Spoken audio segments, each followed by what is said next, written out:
Bueno, en esta mañana yo soy clásico y quiero aprovechar este momento para hablar de la resurrección. Me tocó en Navidad, hablé de Navidad. Me toca hoy, hablo de resurrección. Así que aprovecho las oportunidades. Pero en esta mañana no voy a abordar el tema de la resurrección desde un aspecto teológico.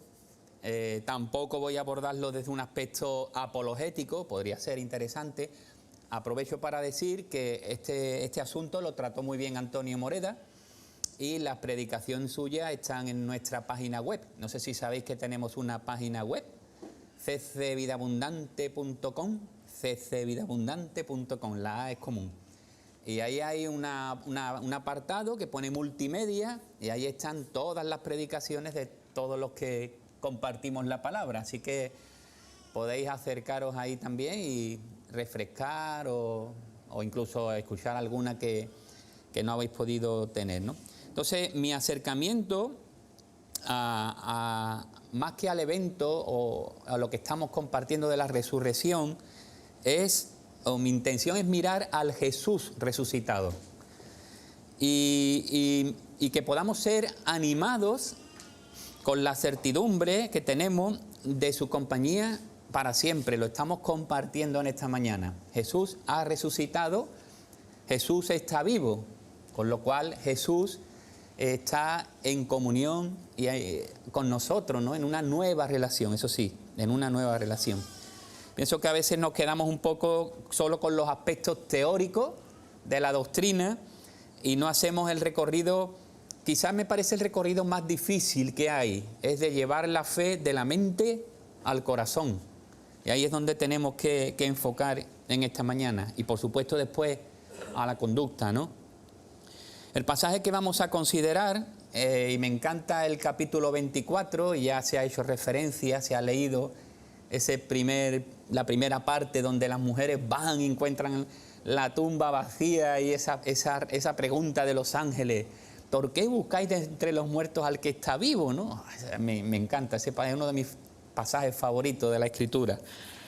Después del camino se presenta Jesús nuevamente también a unos discípulos que van transitando por el camino hacia Emaús y allí Jesús se manifiesta, allí parten el pan y el vino, o parten el pan y allí se les abre la mente y se dan cuenta y Jesús les habla de él en las Escrituras. Es un encuentro increíble.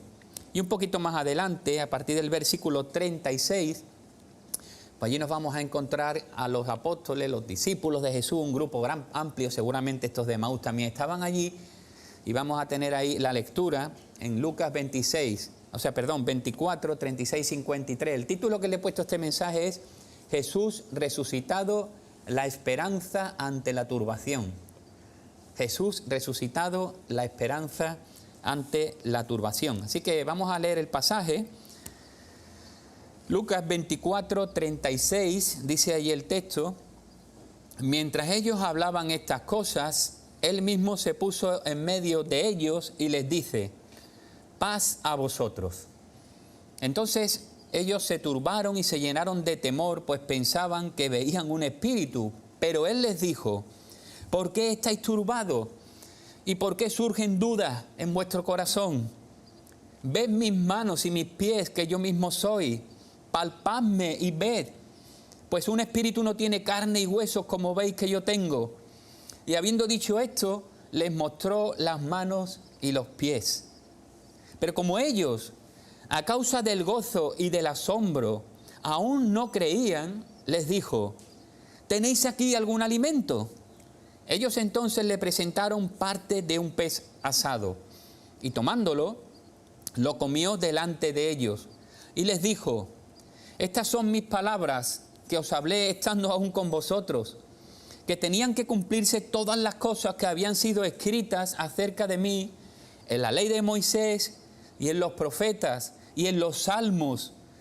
Entonces les abrió la mente para que entendieran las Escrituras y les dijo: así está escrito, que el Mesías padecería y se levantaría de entre los muertos al tercer día, y que comenzando desde Jerusalén, y que se predicara en su nombre, el arrepentimiento para perdón de pecados a todas las gentes, comenzando desde Jerusalén. Vosotros sois testigos de estas cosas. He aquí yo envío la promesa de mi Padre sobre vosotros. Así que vosotros permaneced en la ciudad hasta que seáis investidos de poder desde lo alto. Y los condujo fuera, hasta cerca de Betania. Y alzando sus manos, los bendijo. Y sucedió que mientras los bendecía, se separó de ellos y fue llevado arriba al cielo. Y ellos, habiéndolo adorado, regresaron a Jerusalén con gran gozo. Y estaban siempre en el templo alabando a Dios. Pues que el Señor bendiga su palabra en esta mañana y sea de estímulo, de ánimo y de consuelo para todos nosotros. ¿Sabéis? Los discípulos y seguidores de Jesús estaban desanimados. Normal. Estaban desanimados por la muerte y por lo tanto la separación de su amigo y de su amado maestro. Había un vacío en sus vidas después de haber pasado 3 años en compañía del Señor, disfrutando de su presencia, viendo sus milagros, viendo su majestad, viendo su humildad. De repente se quedan con la sensación de que todo había acabado, que todo lo que habían vivido con Jesús parece que había sido un sueño. Y ahí estaban con esa mezcla de sentimientos. Se acababan de despertar en una realidad de angustia, de turbación que les paralizaba. Y Jesús viene a su encuentro. Como decía nuestro hermano Daniel en su oración, Jesús viene a su encuentro y se presenta en medio de ellos con el propósito de sacarlos de esa situación.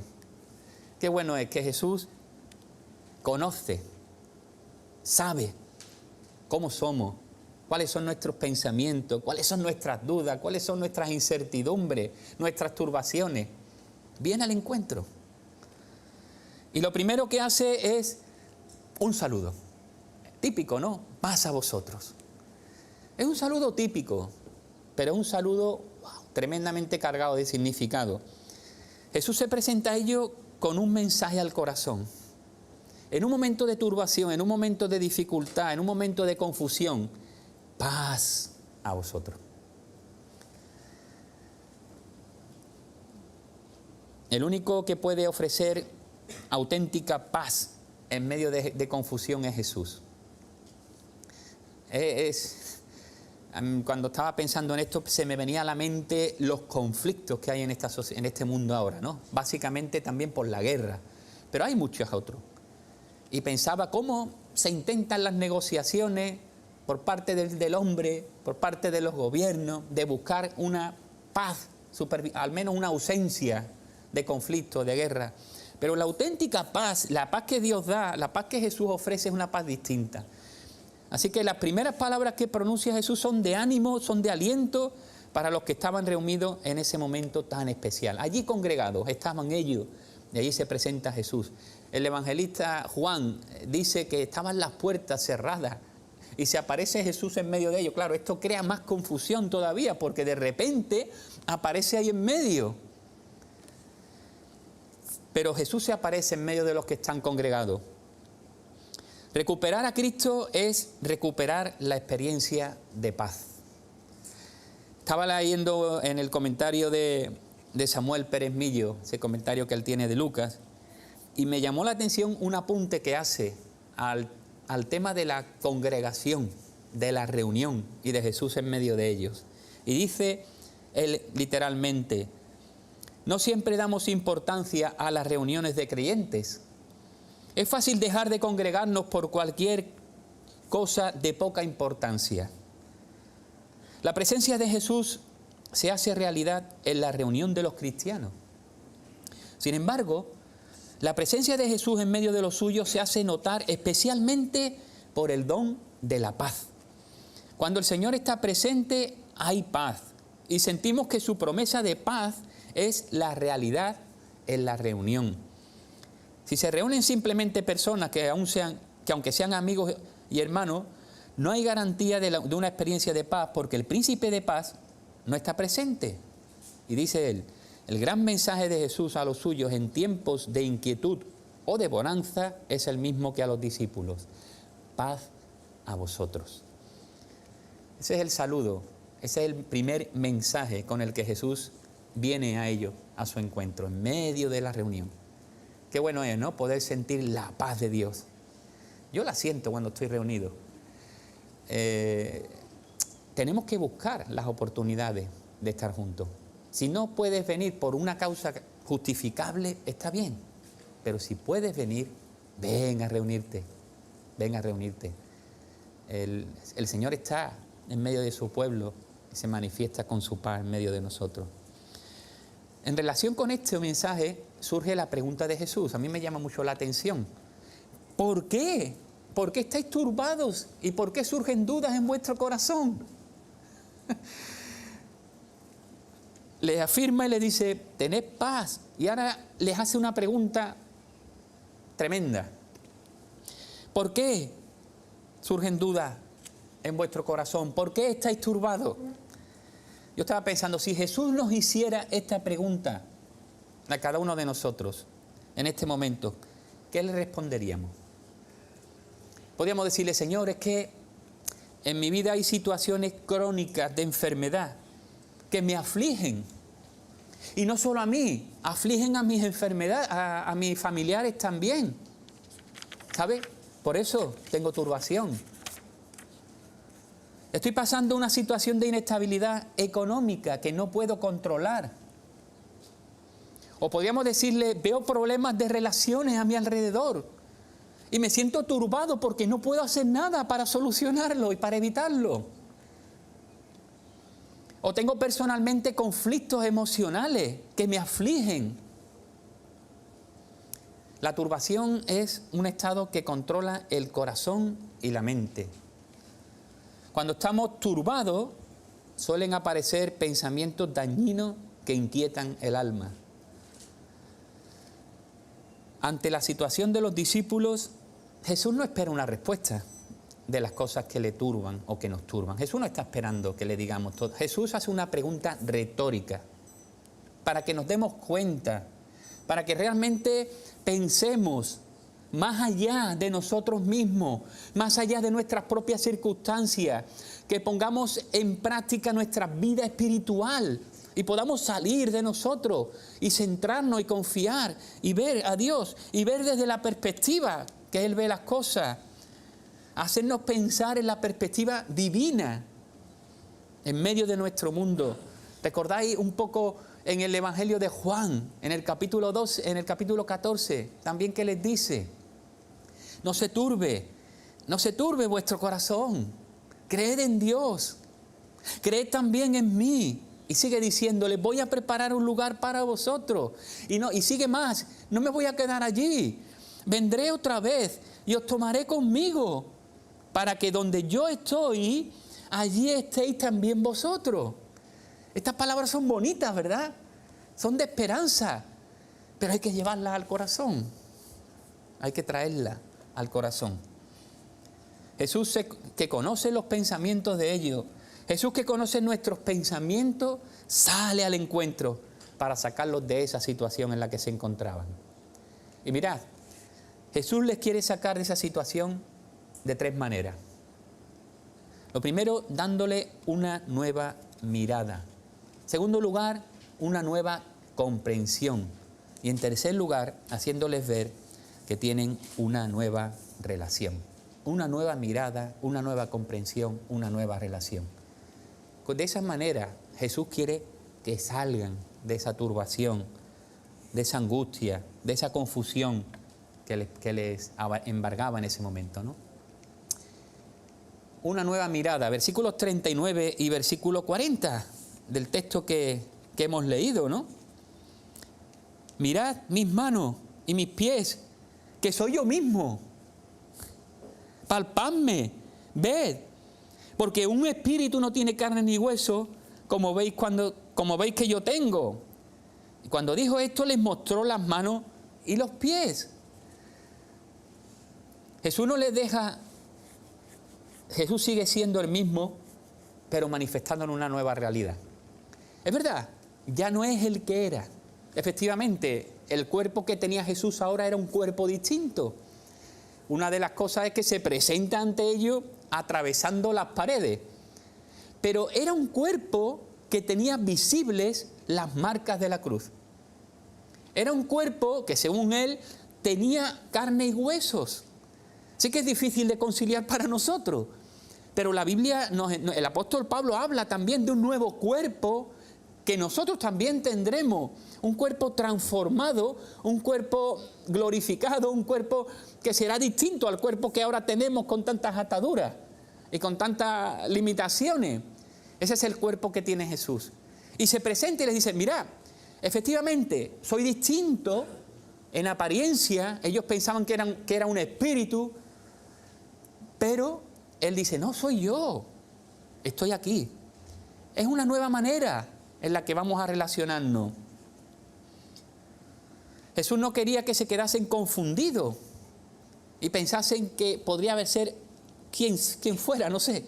Él quería que tuviesen claro la certeza de que él era el mismo Jesús que había estado con ellos durante 3 años. Les muestra las manos, les muestra los pies para demostrarles eso, que no era un espíritu, sino el mismo Señor. Y además les pide algo de comer. Seguramente no necesita comer, pero lo puede hacer.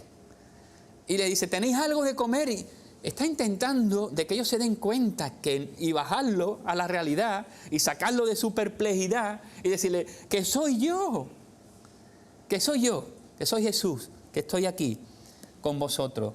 Hermano, este hecho abre para nosotros la maravillosa realidad de que igual que Jesús acompañaba a sus discípulos después de su muerte, el Cristo resucitado es nuestro compañero de camino día a día.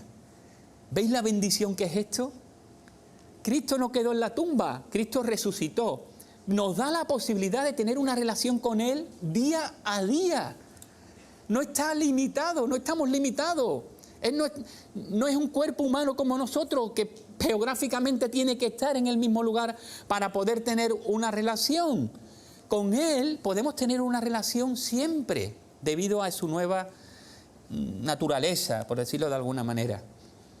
Hago un paréntesis. Al principio la Iglesia tuvo que enfrentar movimientos heréticos, varios. Tuvo que enfrentarse con situaciones, dificultades doctrinales que surgieron. Uno de los movimientos es el docetismo. Docetismo viene de la palabra doqueo, que significa apariencia. Y esto, dicen, este movimiento decía que Jesús no fue humano, sino que fue solo una apariencia y nunca tuvo un cuerpo físico. Eso tiene unas connotaciones tremendas, porque si Jesús no fue humano, Jesús no fue el que murió en la cruz y dio su vida por nosotros, y tampoco resucitó. Fue un espíritu, decían ellos, es una apariencia es un ser especial, pero no humano. Y entre otros, Ignacio de Antioquía desde el principio tuvo que luchar con esta herejía que surgió, ¿no? Hoy en día el docetismo sigue estando presente de muchas formas. Esas ideas griegas de separar el espíritu de la carne tuvieron mucha influencia. Y hoy día hay grupos también, no voy a mencionar el nombre, pero hay grupos religiosos que piensan que Cristo solo resucitó en espíritu y no corporalmente.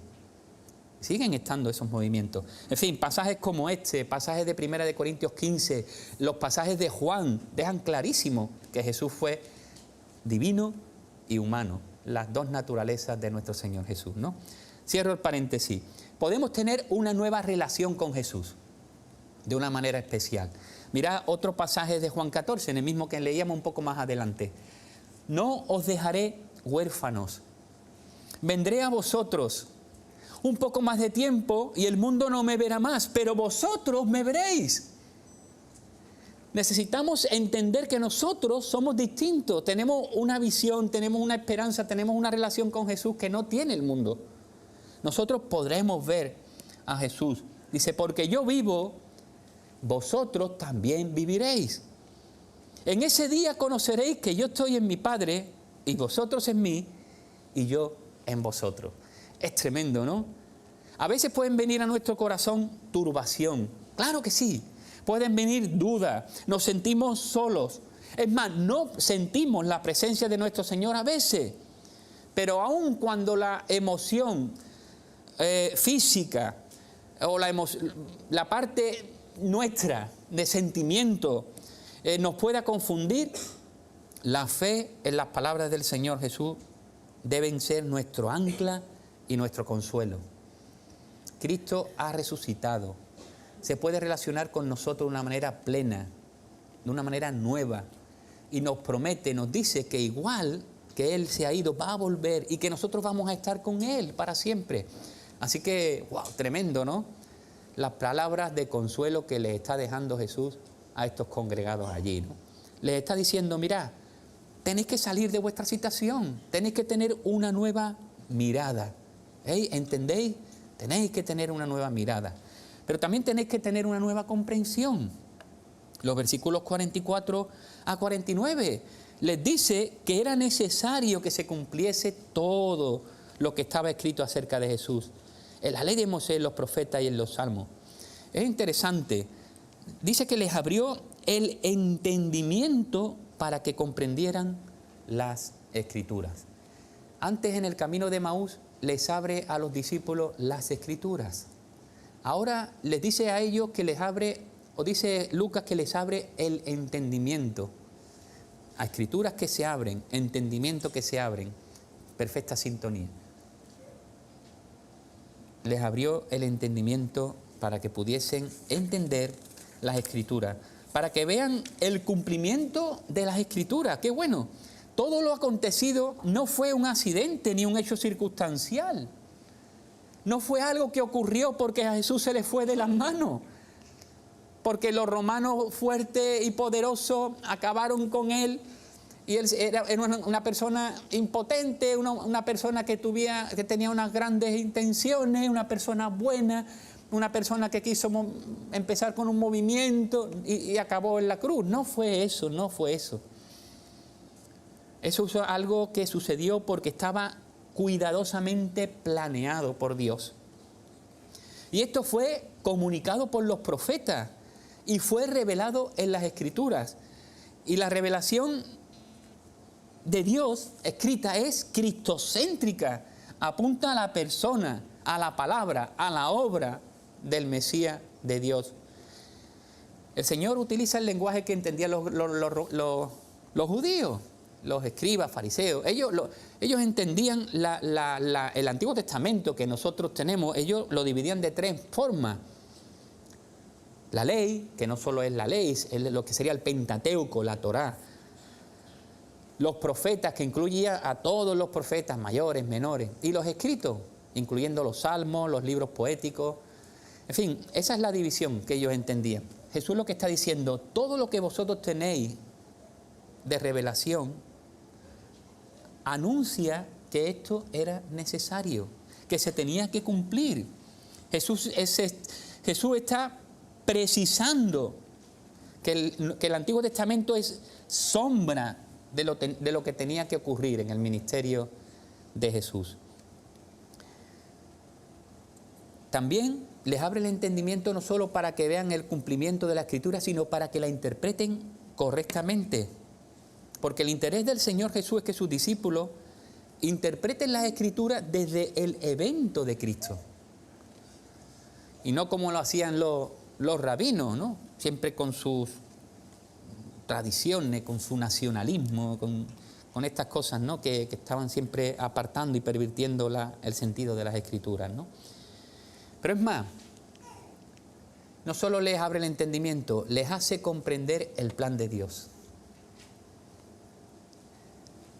Versículos 46 y 47, Jesús les dice que está escrito que Cristo padeciera y resucitara de entre los muertos y que en su nombre se predicara el arrepentimiento para el perdón de los pecados a todas las naciones, comenzando desde Jerusalén. Qué importante plan tenían que entender, ¿verdad? el plan de Dios, la necesidad de la muerte y resurrección para que las buenas nuevas de salvación, por medio de la conversión, del perdón de los pecados, pudiesen proclamarse. Y además, en su nombre. Y además, partiendo desde Jerusalén. Y además, para todas las naciones. Hace falta un entendimiento, hace falta tener una nueva comprensión del plan de Dios. Y justamente en este momento Jesús les dice, mirad, no hay que mirarse tanto. No dijo eso, estoy un poco pensando. Pero sí que les dijo que esto es necesario que hubiese pasado porque hay que compartirlo, porque hay que predicar el Evangelio, porque hay que salir a todas las naciones, porque era necesario que se predique el perdón, el arrepentimiento, el perdón de los pecados a todas las naciones, comenzando desde Jerusalén. Ahí tenemos textos también de Mateo 28, al final, ¿no? Ir por todo el mundo y predicar el Evangelio a todas las naciones. Tenéis Hechos 1:8. El Evangelio será predicado desde Judea, Samaria, a todos los lugares de la tierra. 28, Efesios 2, 14. En fin, hay muchos textos que hablan de esto, ¿no? Pero era necesario que ellos tuvieran una nueva comprensión de esto. Les está, digamos, en parte dando su responsabilidad. Que lo que había ocurrido era para que tenía un fin y un propósito, que tenía que salir de ese cuarto, que tenía que salir de ese lugar de reunión y de encuentro. Y le sigue hablando de su misión como testigos. Versículo 48, vosotros, dice, sois testigos de estas cosas. ¿Sabéis lo que era un testigo, no? ¿Qué es lo que hace un testigo? Manifestar, explicar, exponer lo que ha visto. El pasaje de Juan me encanta y es muy claro también. Juan dice ahí en sus cartas, lo que era desde un principio, lo que hemos oído, lo que hemos visto con nuestros ojos, lo que hemos contemplado y palparon nuestras manos acerca del verbo de la vida, porque la vida fue manifestada y la hemos visto y damos testimonio y os anunciamos la vida eterna, la cual estaba ante el Padre y nos fue manifestada. Lo que hemos visto y oído os lo anunciamos, para que también vosotros tengáis comunión con nosotros, y nuestra comunión verdaderamente es con el Padre y con su Hijo Jesucristo. Y estas cosas os escribimos para que nuestro gozo sea completo. Deben decir lo que han visto, lo que han palpado, lo que han experimentado en cuanto al significado de las buenas noticias. Y termina haciéndoles ver o haciéndoles entender que hay una nueva experiencia de poder en el Espíritu Santo. El Señor les manda que se queden. Permaneced en la ciudad hasta que seáis investidos de poder de lo alto. ¿Sabéis lo que dice ahí en el original? Que permanezcáis sentados. Es como si le está diciendo, oye, no hagáis nada, tranquilo. Quedaros ahí, no podéis hacer nada. Tenéis que esperar que venga el poder de lo alto. Si hacemos algo sin el poder del Espíritu Santo, estaremos haciendo actividad, pero no estaremos haciendo un ministerio espiritual. El Espíritu Santo tenía que potenciarlo, llenarlo, darles el valor necesario, la fuerza, para que pudiesen compartir las cosas que habían visto de una manera que no sea solamente humana, sino espiritual. Porque el problema que tiene el ser humano que no conoce a Cristo no es solamente un problema racional. No es que no entiendan las cosas que le decimos del Evangelio. El problema que tienen las personas es que es un problema espiritual. Y solamente pueden ser convencidos por el Espíritu Santo. Por eso es importante que tengamos el poder, que vayamos en el poder, que hablemos. Nosotros tenemos ya el Espíritu Santo, gracias a Dios, nos lo ha dado. Ellos estaban esperando todavía, y eso ocurrió en Pentecostés, 50 días después, cuando el Espíritu descendió sobre ellos, ¿no? Y la iglesia empezó a trabajar de una manera impresionante. Una nueva experiencia de poder en el Espíritu Santo. Leía, alguien dijo que el Espíritu Santo no es el recurso de la Iglesia para su misión. Al contrario, la Iglesia es el recurso del Espíritu Santo para la misión de Dios en este mundo hoy. O sea, no es que nosotros tenemos al Espíritu Santo y lo vamos a usar como si fuera algo, ¿no? Es el Espíritu Santo, soberano Dios, que es quien usa a su Iglesia para extender el mensaje de Jesucristo. Y en esa sintonía y esa comprensión la necesitaban tener. Como digo, esta promesa se cumplió. Y el libro de los Hechos nos relata cómo la Iglesia empezó a extenderse y cómo el Evangelio empezó a salir no solo ya del ámbito judío, sale a los gentiles. Y cómo el apóstol Pablo es comisionado para predicar el Evangelio a los gentiles. Y cómo empieza la gente a recibir el Evangelio, habiendo perdón de pecado, restauración. Pues, tremendo, ¿no? La obra del Espíritu Santo y la obra de la Iglesia. A veces nos perdemos de vista nuestra misión en esta vida. Yo creo que nos pasa. Estamos tan turbados y confundidos con nuestros asuntos que dejamos de ver los asuntos de Dios. Estamos tan metidos en nosotros y en nuestros problemas, en nuestras circunstancias, en nuestro mundo que nos embarga de tantas situaciones que perdemos el reino de Dios de vista. Y nuestra misión principal aquí no somos nosotros, es Dios y su obra. En todos los ámbitos, no, ámbito laboral, ámbito familiar, ámbito eclesial, Dios y su obra, siempre. No estamos aquí para tener más, para poseer más, para vivir mejor.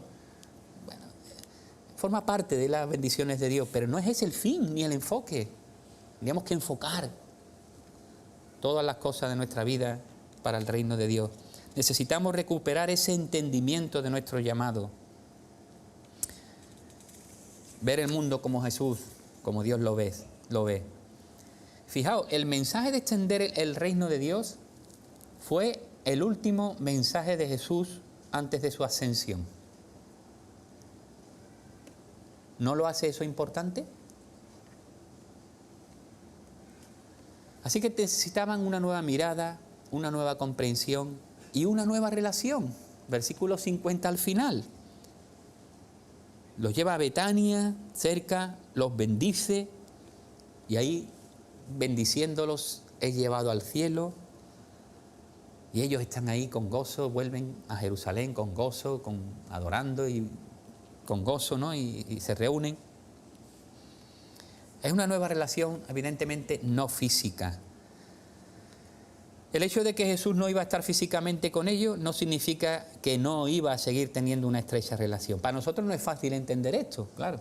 Nosotros somos mucho y más los latinos, ¿no? De tocar, de tocarnos, de abrazarnos, de estar ahí, ¿no? Forma parte, pero es una nueva realidad.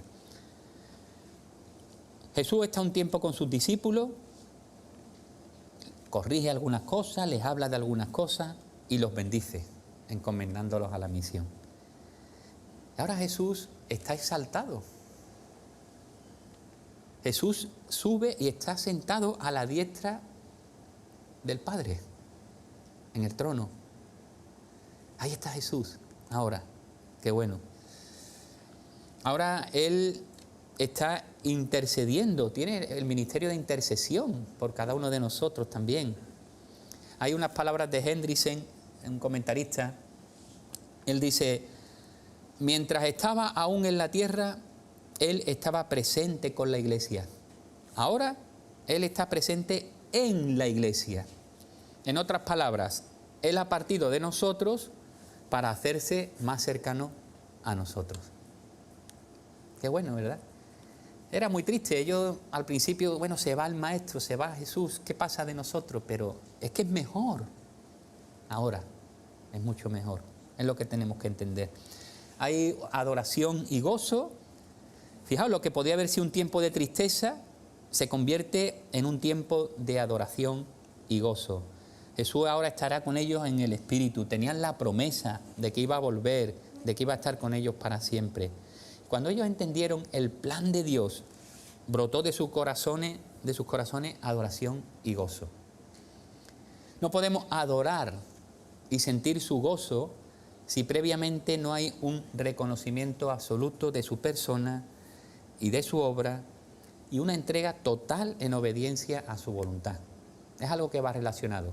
Yo sé que nuestra sociedad tiene una cosmovisión posmoderna, por ponerle un nombre.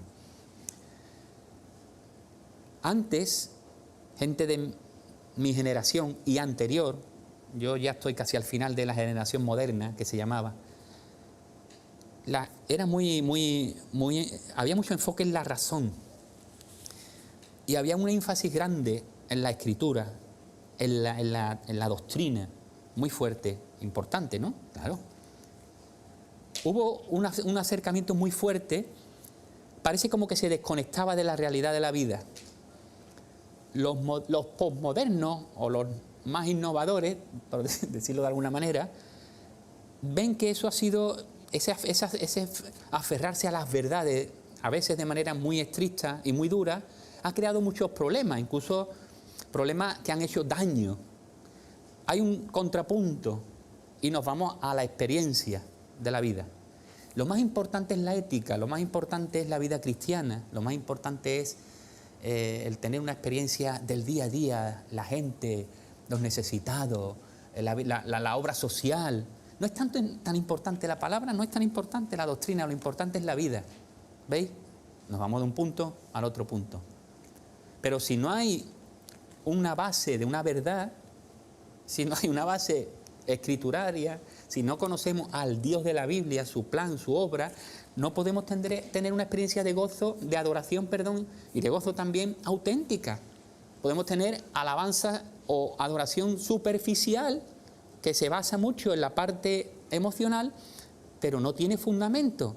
Por eso es importante el equilibrio de estas dos posiciones, de estas dos posturas, ¿no? Y coger el punto de una adoración que surja, que sea viva, que sea dinámica, pero que tenga una base.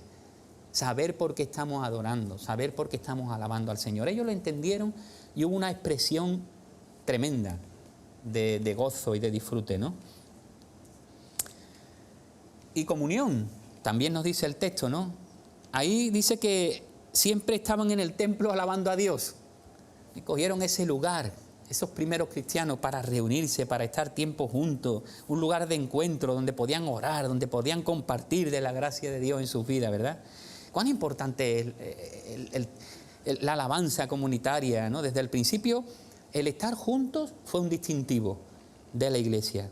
Así que, nuevamente, aprovechemos estas oportunidades, no dejemos de congregarnos, ¿no?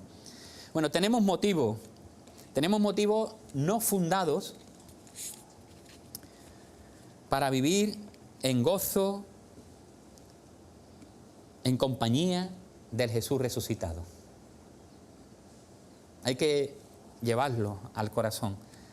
La visión de nuestra misión y el poder del Espíritu Santo nos tienen que ayudar a mirar hacia el objetivo de llegar a las personas con el Evangelio de Jesús. Y mientras podemos disfrutar de la experiencia de comunión y adoración con Cristo hasta que vuelva por nosotros y estemos con Él en total plenitud.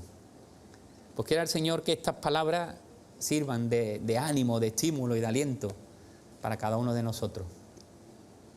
Amén. Pues oramos y nos despedimos. Pues Señor, te damos muchas gracias por este relato que tenemos de tu palabra, cierto, verdadero, en el que vemos cómo tú te acercas a este grupo de discípulos turbados, Señor, con dudas en su corazón, y les das un mensaje de esperanza, Señor, de aliento, de estímulo, Señor. Les das una nueva mirada, Señor. Les das una nueva comprensión, Señor. Les das una nueva relación contigo, Padre, la que podemos tener por el Espíritu Santo. Gracias, Señor, por estas palabras que nos alientan. Esperamos que nos ayude, Señor, a vivirla. Esperamos, Señor, que mientras tú nos tengas en esta tierra podamos ser luz, podamos ser testigos, comunicadores de la experiencia que tenemos contigo, la experiencia que hemos tenido de salvación y la experiencia que podemos tener cada día contigo. Bendícenos a cada uno, Señor. Bendícenos también como iglesia, para que podamos ser esos elementos de impacto en medio de este mundo oscuro. En el nombre de Jesús. Amén.